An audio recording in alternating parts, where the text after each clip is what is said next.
Hello everyone! In this video, I will show you how to create a professional video logo animation for free with a pro look.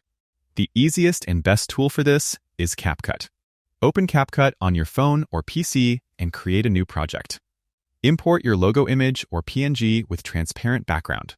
Place it on the timeline. To animate it, tap on the logo, go to Animation, and add In Animation and Out Animation. Choose smooth effects like fade, zoom in, or glitch for a modern look.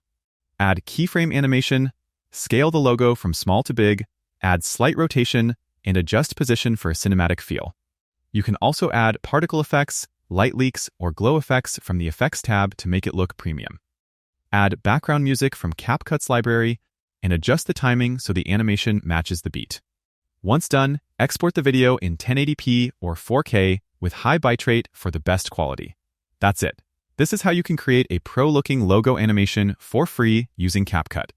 If you found this video helpful, don't forget to like and subscribe for more easy tutorials. Thanks for watching.